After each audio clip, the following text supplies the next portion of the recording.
Hey crafters! Well, I'm a little bit early with my Christmas PJs and my holiday sweater and such, but it isn't too early to start doing a little bit of gift making for the holiday season. You guys know that Christmas is coming pretty soon, and of course that is the best time for crafting, making, gifting, baking, obsessively wrapping, shipping, and mailing, all of that fun stuff. Now, of course, the holidays can also be a lot of other things as well as all those beautiful, fun, creative things. So I hope wherever you are, whatever you're up to, I hope you're doing well. Hope the holidays have not been too crazy for you yet. And hope you can maybe get yourself a warm holiday beverage and get cozy and dive in on our first holiday gift making video for this season. In today's video, I'm going to be taking a couple items that I got secondhand, thrift stores, what? And I'll take these items and thrift flip or upcycle them into something that's a little more special, a little more personalized, and giftable.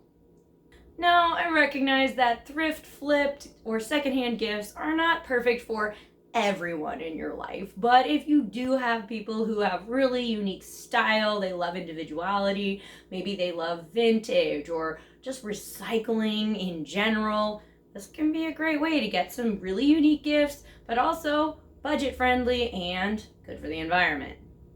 In the project I'm working on today, I'm going to be taking a sweatshirt dress that has a few flaws, needs a little work, and a cashmere sweater that needs a lot of work. And we're going to see if we can't turn these items into something fun for a few people in my family. Tell you what, get yourself a warm beverage, light your favorite holiday candle, roll up your crafty holiday sweater sleeves, and let's dive in for a little thrifted, flipped, upcycled, recycled, crafty, gifty making time. Let's get started. Well, I got really excited when I found this sweatshirt dress at the thrift store. It is 100% cotton. It's kind of a light gray, slightly bluish color, and it's from Zara. So, very fun. There are a couple issues with this. There is some light spotting. There's a little bit kind of on the front, and then there's kind of a red spot on one of the sleeves. Also, it is a little bit oversized on me. So we got two issues to work with, but you know what? I think we can totally do that. It's cotton. So we could easily dye this thing. Could be really fun to just kind of give it a slightly brighter color, maybe something a little more interesting. Also, it would, I think, look really cool on my tall sister because she looks pretty fab and stuff like this. So, tie-dye project turns into a gift project. Hey, that sounds like a thrift flip gift to me, you guys. Perfect for us today. Okay, speaking of dyeing, I'm still having a little decision crisis what I want to do with this. I could do kind of an overall kind of modeled watercolor pattern, just kind of bunch the whole thing up. I could go all crazy and do a whole bunch of like starbursts all over it. I could dip dye it. Not entirely sure. I think I want to stick with something at least pretty basic because the design is so like minimalistic. I don't want to make this too bright and crazy. So I'm leaning towards more of a dip dye or more of that kind of scrunched up watercolored look. I think I also want to stick in kind of the blue family, maybe kind of a light denim blue, or maybe even go a little bit periwinkle. We'll see. I'm still deciding on that as well. I do have a bit of an added challenge because this is a big garment. So whatever I do, it's going to take up a lot of space. So I think this won't fit in my sink very well. I think I'm going to be doing this in a big bin in my shower or in my bathtub. Let me show you what I'm thinking of for dye colors. Let me show you the setup I'm thinking of, and we'll get started. Okay, here's what I'm thinking so far. I'm thinking, what if we kind of just bunch up the center of the dress and kind of I'm just leaving the pockets out, I'm leaving the arms out, leave the hood out, and just try to get some rubber bands on here kind of loosely. And go from there. So hopefully the sleeves and the hood will be a little darker, and then the rest will be a little more mottled. Once I get the rubber bands on here, I'll need to flip it over and make sure that it's kind of evenly bunched and there's kind of an even amount of fabric showing on the back as well as on the front. Then I'm thinking using this guy. Got a little extra denim blue from another project. This blue seems like it kind of skews a bit gray, a bit purple. So I think that actually might be perfect to go with our gray sweatshirt here. I only have about half a bottle left, and I think I only want to use about a quarter of a bottle. Yeah, kind of keep this kind of subtle. Maybe, we'll see. The dark blues do tend to be really pigmented though, so we'll see. I hope that'll give me the result I want. Let me get some rubber bands on here, and then we'll head on over to actually the bathroom with a giant tub of water in the bathtub. Got some salt in there, gonna get some dye in there, and we'll get our garment in there and see how it goes.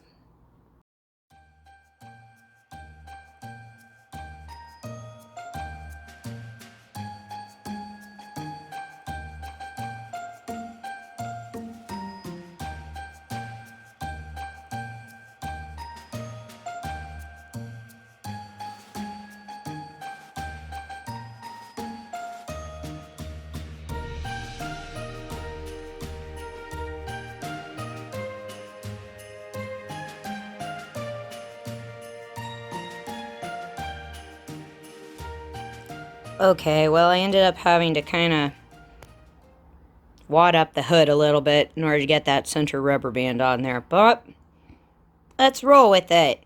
I may end up taking rubber bands off a little later in the process if there's not enough dye getting into that kind of more bunched up center area, kind of like under the hood. We shall see. Okay, time to get to dyeing. Well, guys, I'm prepping my space as much as I can. I got a towel down, I got gloves, I got paper towel, I got my spoon, I got extra towels, I got some cleaner. I'm going to be trying to clean up any drips, drops, or anything on this bathtub. I will say, a note, if you have an older bathtub or one that has like a lot of cracks or just marks, especially on the bottom, this can kind of do some staining. So, FYI, probably be good to even do this outside if that's an available option. Hey, I got my garment wadded up. It is wet. I'm going to be popping that in here. There is about a quarter of a bottle of dye in there. Looks pretty dark though. I tried doing the old paper towel test and I just put that in there. That's kind of what's coming out. So that's kind of nice. I don't think I want to add more. Anywho, alright, let's get this garment in the dye. Of course, I'm going to be just following package directions. I'm going to put it in here, stir it around, and I've got some salt in there. Gonna let just be like checking on it, stirring it, maybe even open up some of those rubber bands until I get the color I want. And then I'll take it out of there, fill that vat up again with hot water and some dye fixative to lock in the color. Once that's done, I can launder the garment. Hopefully show you what it looks like. Whew, that does look like a cauldron of witch's brew. All right, here goes. Let's add it in.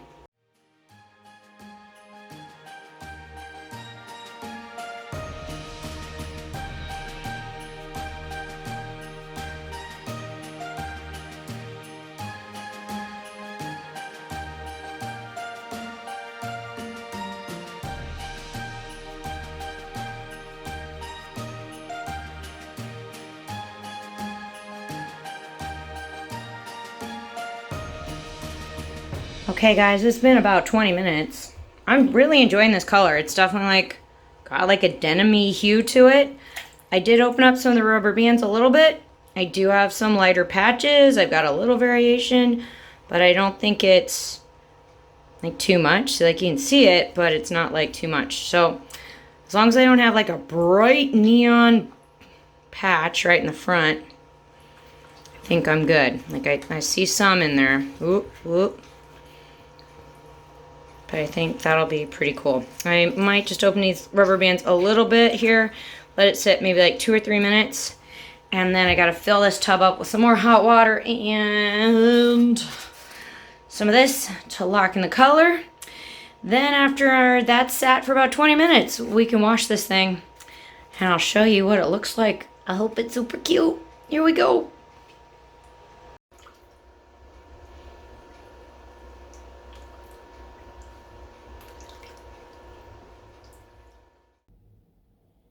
And here is our finished sweatshirt dress. Well, I gotta say, I'm really enjoying this subtle tie-dye. A quarter bottle of that denim blue was definitely watered down, especially for considering how much fabric we were dyeing, but I feel like it's perfect. It gives us this nice over-dyed look. We still get some variation with the gray blue showing through, but it's subtle and I feel like it fits the vibe of the sweatshirt. Like it's relaxed, but it's also a little beachy, a little fun. I also feel like if you saw somebody just wearing this, you wouldn't necessarily assume, oh yeah, they must have dyed that. You might just think it came like that. Anyway, also took care of the light staining. You definitely can't tell if that's there anymore. And I think it just makes this a lot more fun, a lot more unique. I'm going to put this on, show you what this looks like. Of course, it's going to look even better on my sister. So I hope she really enjoys it too. I think this should be a lot of fun to wear and hopefully a lot of fun to give and receive. Well, some of you guys might recognize this sweater. I actually got it at my Goodwill bins trip.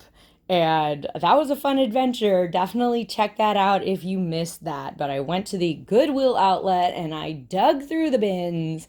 And as soon as I touched this sweater, I could tell it was something special. Read the tag on the inside, found out it's cashmere. So that's pretty special. Problem is, it has some stains and it definitely has some holes. There was a reason it was there. So the sweater needs a little DIY love. So we're going to upcycle it into something totally different.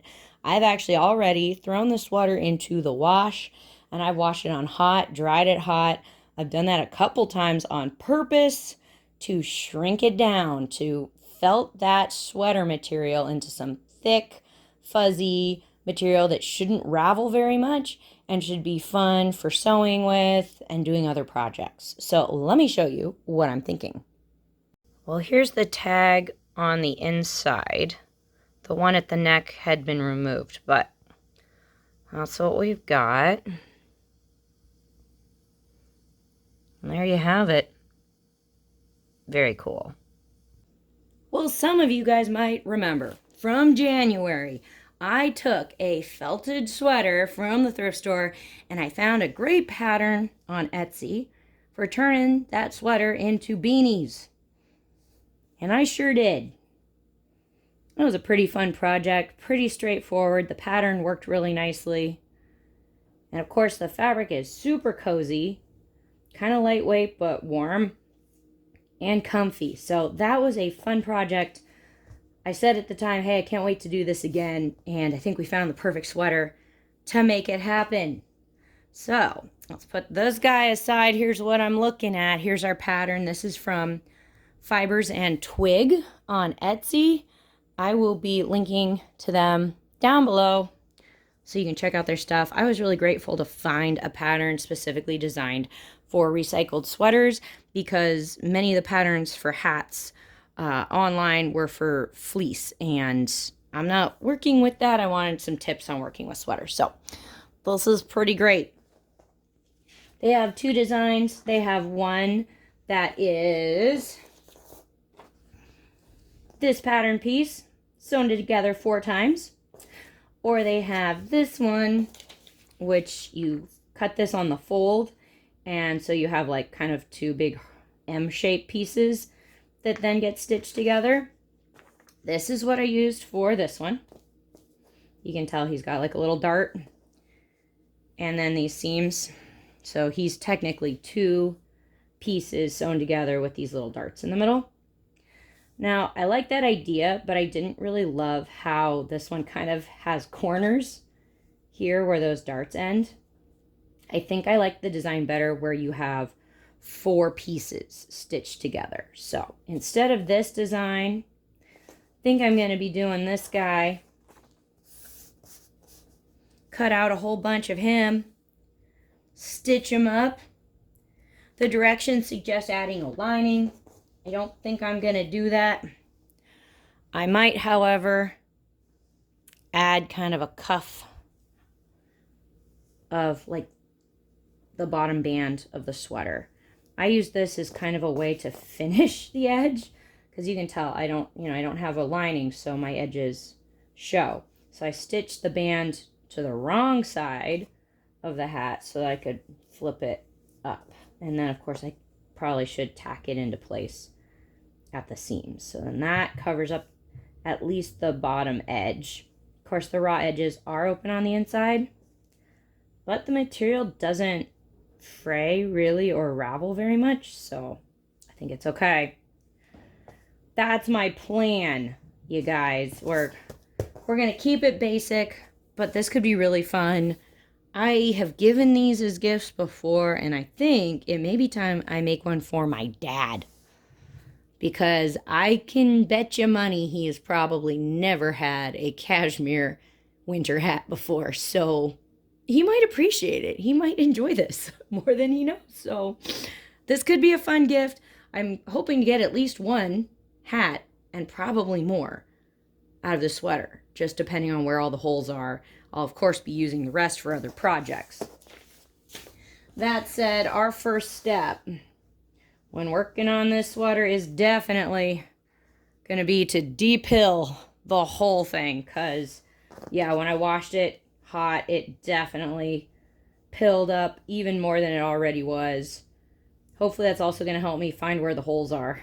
Some are pretty obvious, others not so much, but yeah, we're going to spend a lot of time with this guy, get off those pills, then we can cut our pieces out, pin it, sew it, and make ourselves a hat. Let's do it.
Okay guys, we got the sections of the hat cut out, and I've been starting to pin them together. I ended up using part of both the front and the back of the sweater to get the 4 panels I needed and avoid holes and stains. I still have some sweater left, definitely more in the arms and like the back of the sweater, which I'll be saving for another project. You can tell I've got those 4 panels Been pinning those together, matching up all the edges.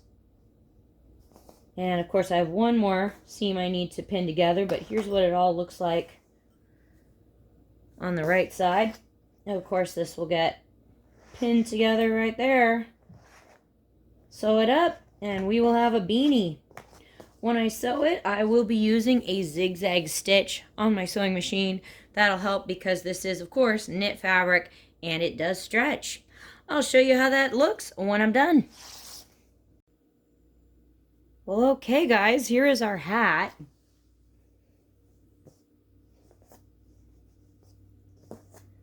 I did use a ballpoint needle for knit fabrics, and I did do a zigzag stitch. You can see my seams still got a little wibbly wobbly with the fabric stretching.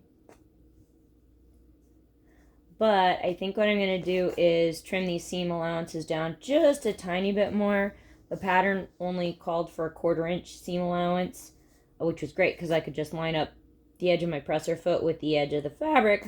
I think I might trim just a little bit though, and then I am going to probably press these seams a little bit from the inside and then maybe stuff the hat with like a towel and press it, steam it a little bit on the outside because it does look a little bit lumpy. So I think a little bit of pressing, steaming will help a little bit with the lumps. But we do have a hat and it feels pretty nice. I actually am really enjoying how the rib knit of the sweater is working on the beanie. I was trying to make sure those ribs were going the same direction for all the pieces. And I think it looks nice. Okay, so got to steam this guy.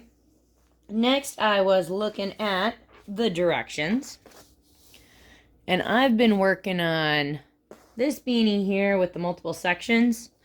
The next thing I need to add is that binding down there at the bottom. I'm not going to be lining the hat, but I am planning to use a piece of that, the edge of the sweater, to make that binding. Let's take a look at those directions just a little closer.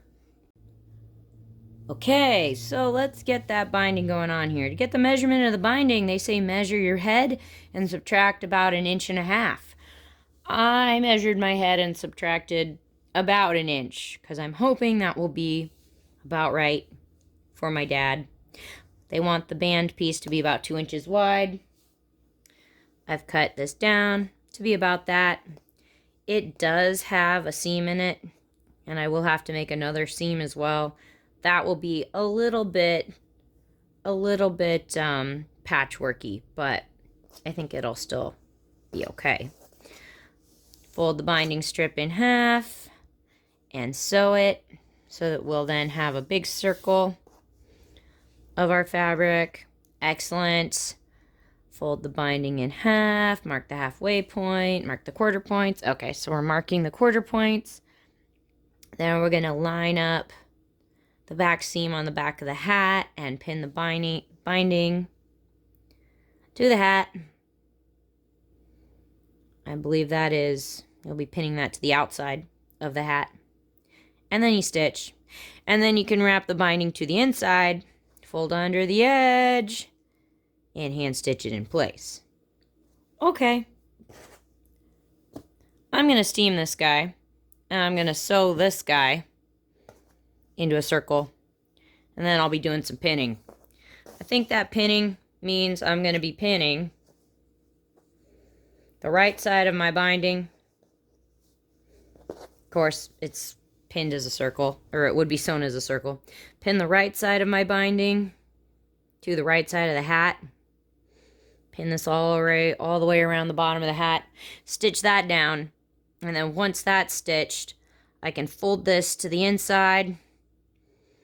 Pin it. I'll need to roll that edge under too. Oi. Pin it.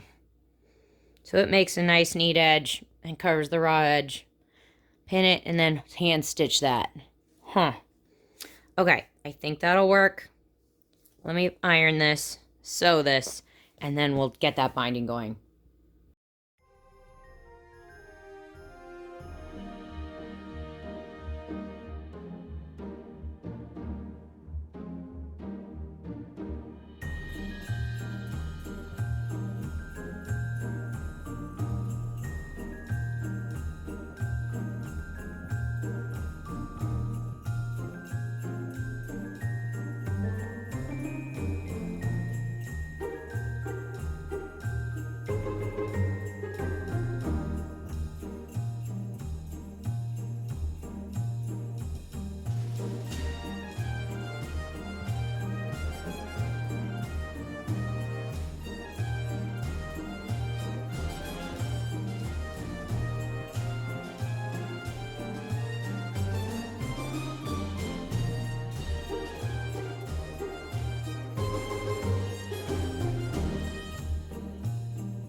And with that, you guys, we have ourselves a beanie. Of course, we got that edging all tacked down on the inside. I like the look. Looks nice on the inside and the outside and finishes that raw edge well. I have tried this on and it is very comfy. However, I have come away with a few modifications that I might make in future. Putting this on myself, the length of the hat is about an inch or inch and a half longer than I need it to be. Like, it either has to go on the back of my head more like a slouchy beanie, or I would need to like roll the cuff a little bit. And that would be okay, but it does expose the raw edges on the inside since I didn't line the hat. Also, I've noticed that it's not quite as warm as I thought it would be. The cashmere is not all that thick, so while it's very comfy, I feel like wind could kind of get through this. So we've got more of a less cold weather appropriate slouchy beanie instead of a really warm kind of standard beanie. I think it's going to be best if I give this hat to my sister, actually, because that would fit her climate area and her style a little better. I think I might need to make another one for my dad, maybe make it a little bit shorter, and then I might experiment with actually putting in the fleece lining that the pattern talks about. So definitely want to do this project again, and I'll keep experimenting with it and keep experimenting with sweaters and materials. And yeah, it should be a lot of fun. I'll show you how that goes. But I'm going to put this hat together with our cute sweatshirt from earlier, put an outfit together, and take it outside, show you how this all looks.